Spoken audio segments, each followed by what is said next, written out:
58度，说尿尿那边成冰流，这边尿尿那边就出去就是冰流。这里是中国最冷的城市内蒙古根河市，冬天平均气温零下40多度。中国有气象记录以来的历史最低温就是在这里诞生的，即2009年测得的零下58度。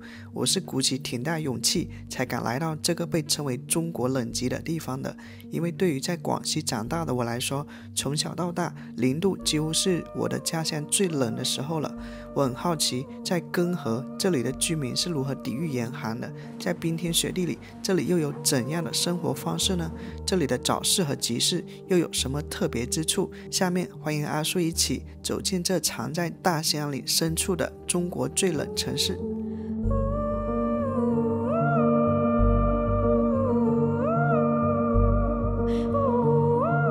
都有退休金，像我是工资挺低。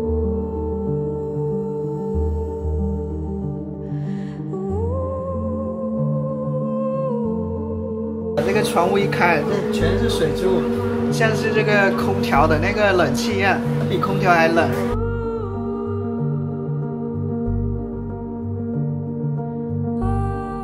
今天我一拉开窗户，把我给惊艳了。你看我的脸是红的，你猜我看到了什么？我的天啊，这天空！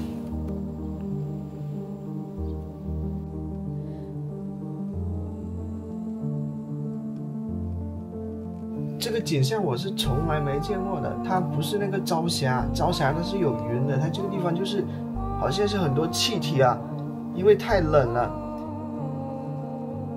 大家早上好呀！今天是我在根河的第3天早上7点半，今天的气温是零下16摄氏度啊，就比昨天暖和多了，昨天零下28度。然后由此可见啊，这个根河这边的气温变化挺大的，比如说像早上有时候零下20-30度的话，那么到中午的时候可能是零下10度左右。咱们这个是不是本地养的土猪呀？是啊。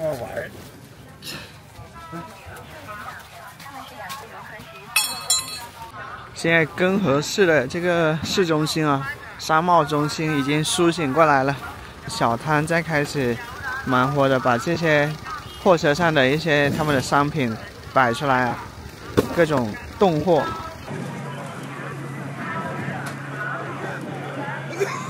这有一家早餐摊啊，进去吃个早餐。我这个相机一进到这个暖和的屋子里面就湿了，上面有很多那个小水珠啊。咱们感受一下根河的这个早餐的物价，一个牛肉包3块钱，一个卤蛋1块5，一碗小米粥1块5啊。这个土豆说咸菜是免费的。这边的土豆丝也是格外的香啊。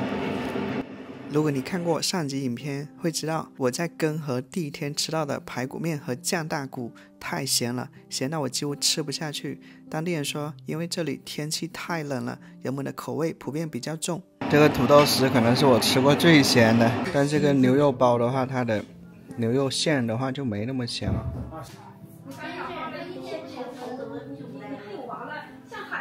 你看，这是油炸糕1块钱一个，东北通用价。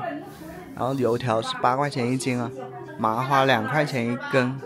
早上几点起来做的？2点多啊，挺冷的，没经历过这么冷。没经过这么冷。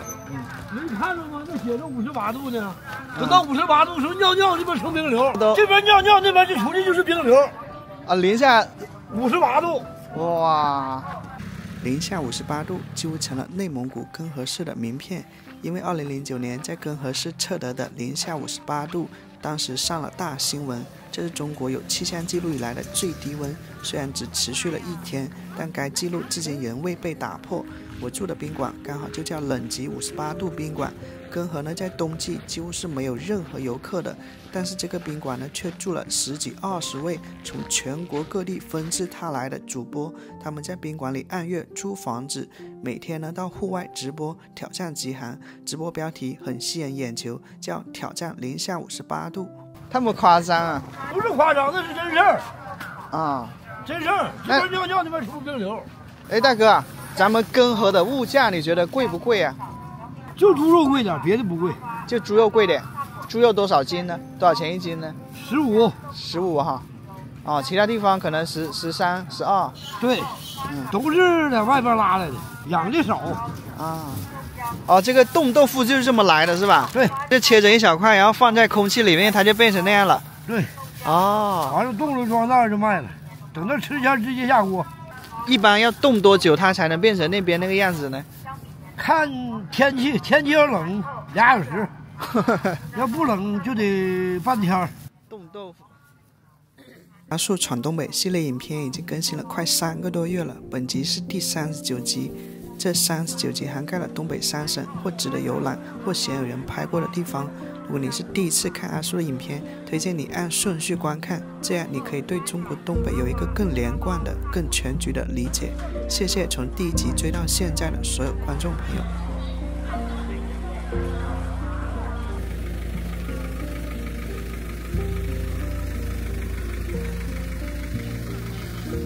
我这不卖排骨，带排砍。对我这个带排砍。桶就散养猪就这么砍，不分。这合适。自家养的散养土猪啊，15块钱1斤。看见要带排骨砍肉。带排骨砍肉。你想要多大锅多宽就给你砍多宽。这放哪儿去呢？好像没拿走。在前面中国最北乡村北红村的影片中，有观众留言，为什么不问问他们当初为什么来到这么环境恶劣的地方居住？其实我们在前面很多集影片中有聊到过闯关东的这一段历史，包括今天的根河市，这里早在清朝以前几乎是没有汉族居民的，只有极少数的游牧民族人口。因为在清朝初期，统治者将中国东北视为龙兴之地，实行封禁政策，严禁汉族移民进入，以保护这一片所谓的满洲发祥地。但随着18世纪后期和19世纪，清朝统治逐渐稳固，加之中国东北土地广袤，资源丰富，朝廷呢在局部开放了部分地区进行屯垦。19世纪中叶，随着全国性自然灾害、水旱灾害和战乱，如太平天国起义、捻军起义频发，华北平原上可以说是饥殍遍野，大量华北、山东等地的贫苦农民为求生计，不顾封禁私自闯入东北，这就是我们常说的闯关东。清政府呢在现实压力下逐步放松封禁，特别是19世纪末期后，官方鼓励移民垦荒，以加强边疆治理。为什么要加强边疆治理？咱们前面在很多集影片都聊过，清朝在这个沙皇俄国的侵占上失去了大量的土地，这里不再赘述。而到了光绪年间，清政府全面开放东北，推行移民实边的政策，东北人口迅速增长，奠定了今天东北很多城市聚落的人口基础。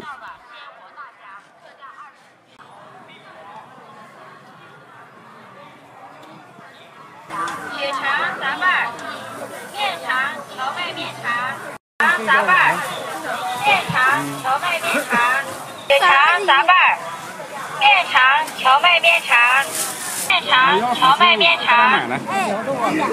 血肠杂拌，嗨，血肠杂拌，小伙子，面肠打牙的鱼，三花鱼，鲤鱼，牙的鱼，三花鱼，鲤鱼。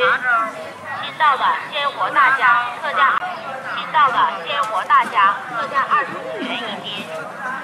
豆腐、水豆腐、冻豆腐、豆芽、香豆块、松花蛋啦，豆腐、豆芽、香豆块、松花蛋、豆芽、香豆块、松花蛋啦。你想这个地面是凹凸不平的那个冰啊，就是很滑，而且呢，它把地面抬高了，大概有10几20公分的，坑坑洼洼的。我看好些。特别是中老年人，他路过这路的时候要特别小心。像我刚才都滑了2下，还好，就是平衡下来了。面玉米面条、挂面、地边炸鹅蛋、咸鸭蛋、野生韭菜花。老板你好，我想问一下这个是什么？黄山棘果，野生的吗？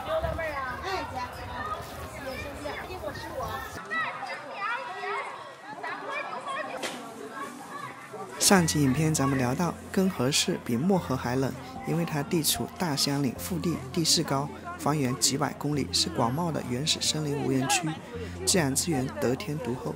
当地的居民告诉我，根河这地方好，因为哪怕你找不到工作，不仅能领到低保，每月800多元，手脚勤快的还能到山上、到森林里捡各种山货野果，比如眼前这些，到集市上卖，因为是纯野生的，有人将它们视为滋补营养佳品，不愁卖，行情好的，一个人一天呢能挣1000多元，少的话呢也能挣300-200一天，一言以蔽之，有大相邻的庇护和馈赠，根河的老百姓不愁吃穿。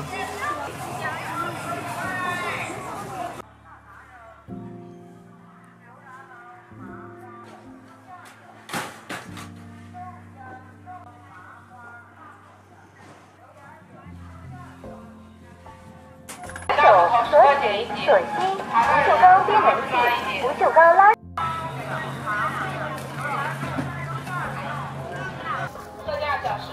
咱们能看到，你像窗户那个地方的话，放了一袋一袋这个瓜果、蔬菜、肉类，然后这些物资啊，因为这边太冷了，居民买回去的这个物资就不用放冰箱，直接往这个窗台一扔，这里的温度比冰箱还低呢。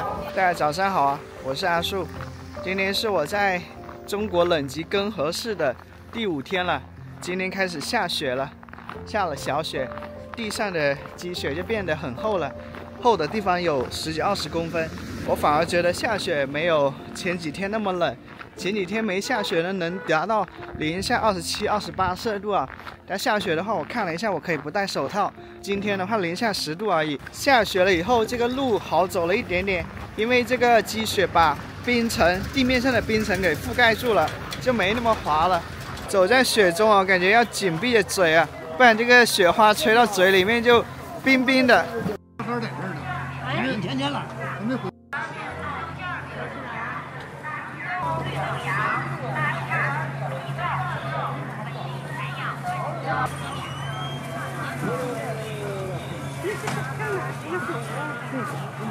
来斤儿十来斤，我看好多人都是卖那个冻鹅啊，就您卖活的。他们那都是外地进来的，我这是自己家养的。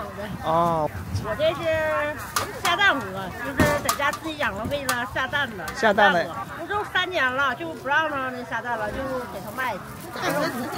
240，3年下蛋鹅。到年的还那样吧？就下蛋少了，产蛋量少了，完了就卖它。啊，完了再重喂。哦，您家里有养了多少只下蛋鹅呀？原来是30多个，现在剩10多个了。啊，那主要是为什么呢？喂玉米粉和豆饼。啊，还给他们套上了一个塑料袋啊，保暖用的是吗？不是，它都跑了。啊，它不怕冷啊？不冷，它都长绒毛了。就跟咱羽绒服穿的那小绒毛，它就长那玩意儿了。啊，它是什么意思啊？这样？它害怕。害怕？对不起啊，吓到你了。好像不在家待着。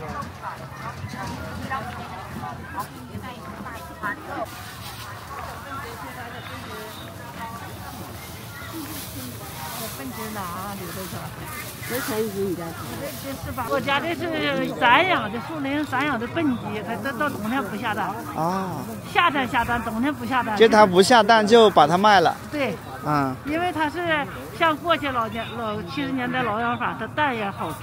吃啥么长大的？吃苞米粒、豆饼，别的不吃。菜叶子。菜叶子啊。它那整个都是绿的，它里头那筋都是绿的。啊。不冷，不冷，这没到冷时候呢。你是南边来的吧？南方来的。没到冷时候呢，冷时候那多冷啊！那都冒白烟，这100米2个店杆都看不着人。啊，就冒白烟，看不着人。看不着人。那冷了你还出摊吗？出，那些鸡不出了。啊，您养了几头鸡啊？家里？我养了好100头呢。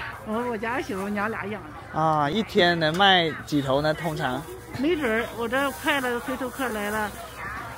7、8条也是他的，有的这个吃过我的鸡，一个人要10来只。哦。对，我养4、500条呢，太累的。太累了。累了，不干了。您这个里面是热水吗？热水。啊，就装了热水在里面。热水不动手。哦，里面是一个热水壶是吧？热水瓶。还挺，这个很好啊。冬天这个就挺冷，在这待长了就不感觉冷，热的也受不了。有的时候我一出来，我这2个地方就冻了，这肉皮子冻得不过血了，哦，就太冷了。太冷了，真的就太冷了，就麻了。完了你不能隔热水捂，你得搁雪那么搓吧搓它就好。这个雪好像越下越大了。刚才交谈那位大娘啊，她以前是林业工人，退休呢有10来年了。像以前我拍的一些卖菜的老人啊，有评论说啊，他们之所以这么老还在干活，是因为他们没有退休金。你看，像刚才那个大娘，她有退休金，2000多块钱够她花了。她之所以干活，完全就是觉得我的身体还能干，那我就继续干着，能帮这个子女、这个孙辈一点是一点，这样子。然后也就是说，生命在于运动，她说的这句话。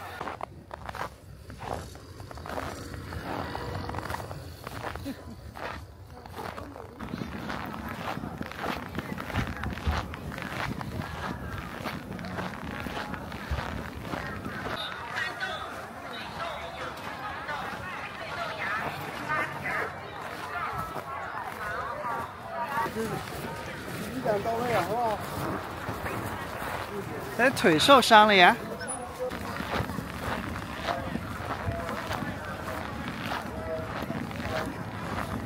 今天是来根河的第7天了。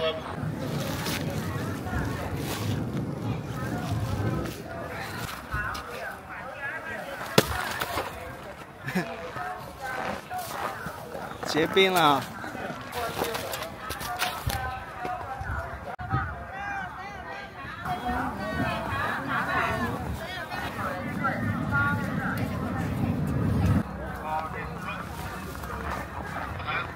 各种山货，木耳、蘑菇、灵芝，这个最大的野生木灵芝最贵，木灵芝是宝贝，它长40年，这些得长什么？长40年啊，是野生的，1000哈。这是三黄，三黄对，也是山上捡的，对，山上啊，树上啊，那个是甘茯苓是吧？甘茯苓，灵芝哈，对，灵芝啊，这是黄芪，黄芪，嗯。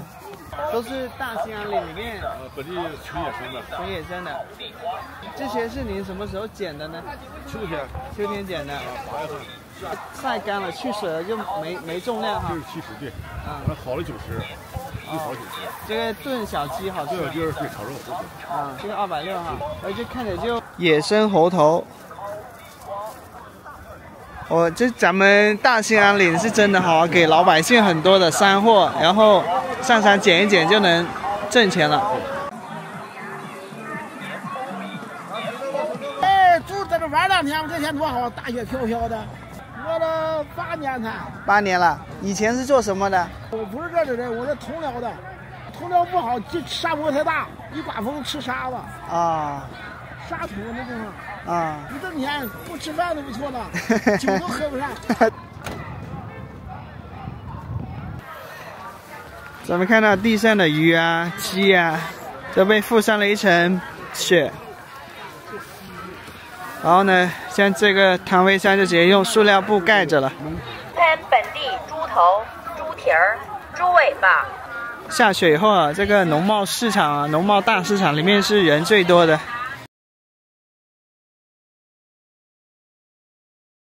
下雪以后，眼前呢变得雾蒙蒙的，明明天上有太阳，好像呢它被我看咱们根河的这个松果比较特别哈，跟其他地方不太一样。对，它这是小的啊，咱家这山上马尾松塔，这个知道吧？啊，这是这个籽儿啊。哦，这很小的。不是我这个籽儿啊，这个大的哈。这是雪松。这是雪松。对，这是雪松，这是马尾松。这马尾松。哎，对。完松塔是这里扒的哦，完了这个是这里扒的哦，知道了吧？对，它不一样的，不一样的。完了这个是红松，红松，都是新松籽啊。这个就比较常见了哈。这开口，对你在别处好都能看见是吧？但这个我看起来只有咱们根河有啊。对，这松籽35，多要100块钱3斤啊。它扒出的松籽仁啊，这个里头扒着松籽仁，这是我们经过烀。他已经把那个松油子烀到锅上了，粘出来了。要不粘手，它扒不开的。熟的都是熟的。这里有一个市场啊，我看不少居民进去买菜。咱们来看一下它是怎么保暖的，有几层那个门呢？这是1层啊。然后呢，这还有一个哎，然后拉开以后，它还有一个这个棉布的。啊，来，你好，你好。嗯。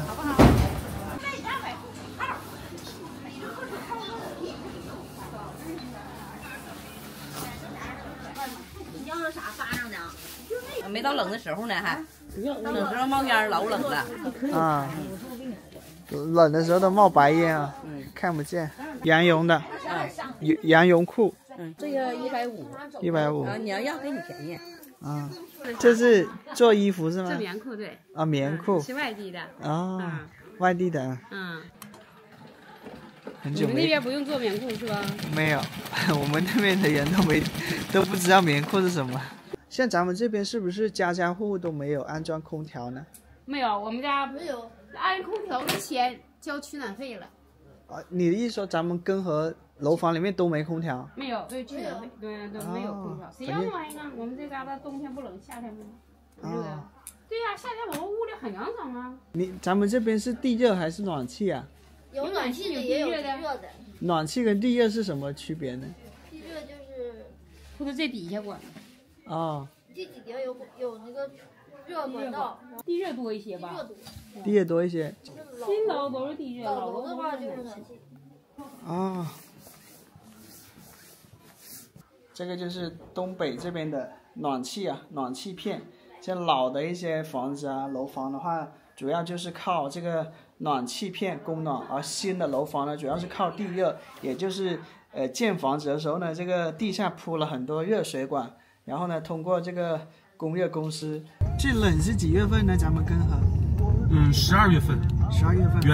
元旦左右。哦。最冷。那时候的话，平均气温能达到多少呢？平均晚上40、50度，白天零下20-30度。晚上最冷的时候都零下50多度。哇！我们这个屋里头取暖措施，供暖非常好。这个供暖费也是1平米38块钱吗？我们这是1平按月算，1平是3块左右吧？对，1个月。哦，那供暖时间是几月到几月呢？供暖时间9月1号到6月1号。哇，这么长的供暖？9个月，对，9个月。我的天啊，一年只有3个月是不供暖的。对对，9个月。那得多冷呀！您家的话，一般这个1个月交多少钱呢？我家是70平的，一年取暖费交2400。2400啊。对，还是地热好。我们这破商场多破呀！啊，你们那边没有这么破的哈？也有。上个卫生间还要钱。咱们这边还好，5毛钱。您还知道广西巴马呢？我没去，我想去。不说那旮瘩养负离子高吗？对，那里好多人就这个去洞里面玩哈。哦，这棉里面放的棉花还特别厚啊。对。啊，像根河这么冷哦，你们有想过就是去别的地方生活吗？就是我们都习惯了，我们一小就在这儿。啊。这是我们的家。这是咱们的家。出去外边玩玩而已。啊。我还喜欢我们这边土生土长的地方。像你们那边退休的人多吗？你们那老人开多少钱呢？没钱，我们那边老人都没退休金呢。老人没有退休金？100块钱。吃啥呀？就靠上辈子的积蓄嘛。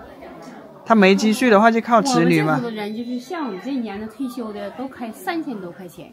哎，姐，您说咱们这边都有退休金吗？像我们都有啊。我们家老太太俺们都知青，什么我们跳竹篮子也干过，采伐也干过，就给我们开。以前是国家的公职人员。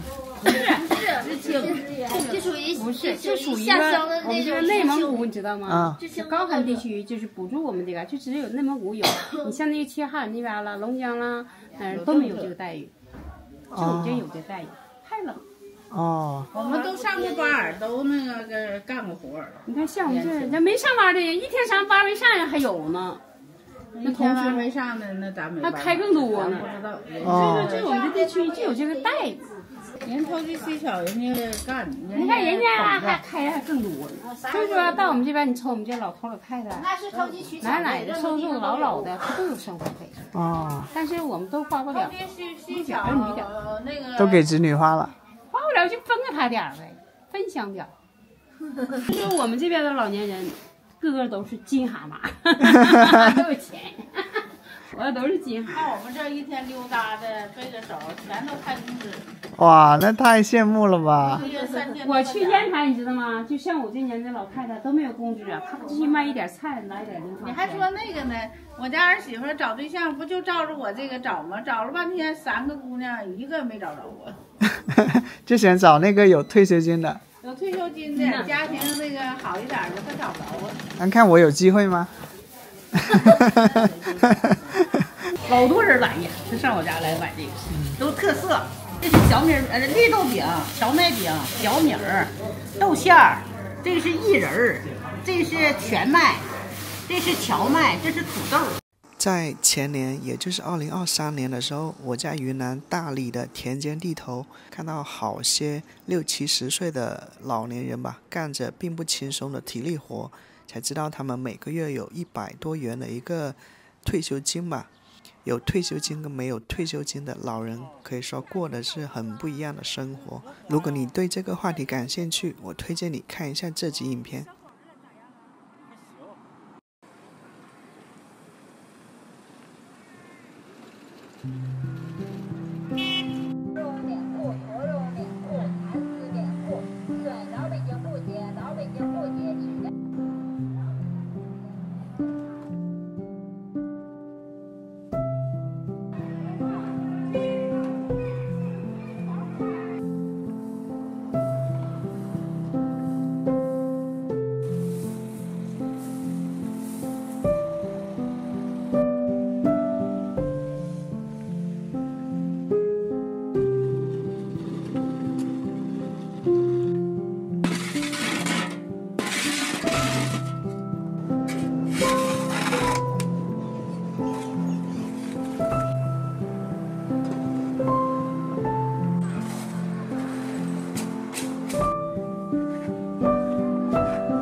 以上是本期影片的全部内容，很开心你能看到这里。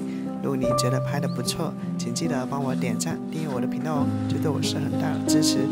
感谢收看，我是阿树，我们下期见。